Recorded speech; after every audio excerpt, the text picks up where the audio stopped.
ፍጻሜው ሃይማኖታዊ የሆነ ሲሆን፣ ሁለተኛ ሰማዕትነቱ በራሱ ፈቃድ የሚፈጸም ደስ እያለው የሚቀበል መሆን አለበት። ለምን ስንል ብርሃናተ ዓለም ቅዱስ ጳውሎስ በፊልጵስዩስ መልእክቱ ይሄን አይለ ቃል በደንብ ሲገልጥልን እንዲህ አለ።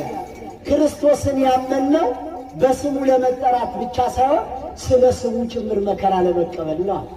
ስለ ክርስቶስ ስለ ቤተ ክርስቲያን መከራ የምንቀበለው ተገደን ሳይሆን ወደን መሆን አለበት። ደስ እያለን መሆን አለበት።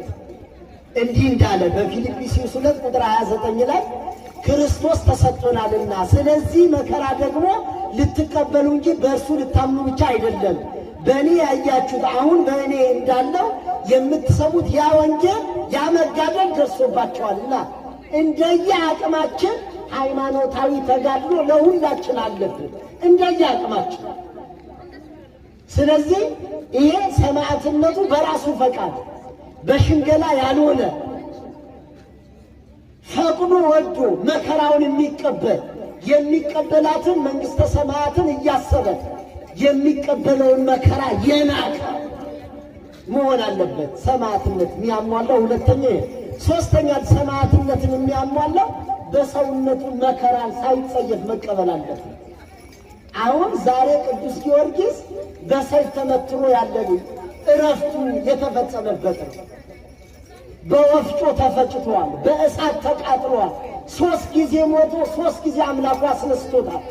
በዚህ 7 ዓመት ተጋድሎ ውስጥ አያሌ ሰዎችን ለክርስቶስ ወንጌል ለክርስትና ዓለም የመንግሥተ ሰማያት ሙሽሮች እንዲሆኑ ጊዮርጊስ አድርገዋል። መከራው ሰብኳቸው በእውነት የጊዮርጊስ አምላክ አምላክ ነው ብለው ብዙዎቹ ወደ ጊዮርጊስ አምላክ አምነው መጥተዋል። ስለዚህ ስለ ጊዮርጊስ የሚነገረን የእኛን ሕይወት ሌሎች ወገኖቻችንን ሰብኮ ወደ ክርስቶስ እንዲያመጣ ነው። አያችሁ፣ የእግዚአብሔር ቃል የነገሯችሁን ዋኖቻችሁን አስቡ፣ የእምነታቸውን ፍሬ እየተመለከታችሁ በእምነት ምሰሏቸው ያለው ቅዱስ ጳውሎስ። ለዚህ ቅዱስ ያዕቆብም ዕብራውያን 13 ቁጥር 7 ላይ ነው አሁን ያልኳት። ቅዱስ ያዕቆብ ደግሞ በያዕቆብ መልእክት ምዕራፍ 5 ቁጥር 10 ላይ እንደዚህ ይላል።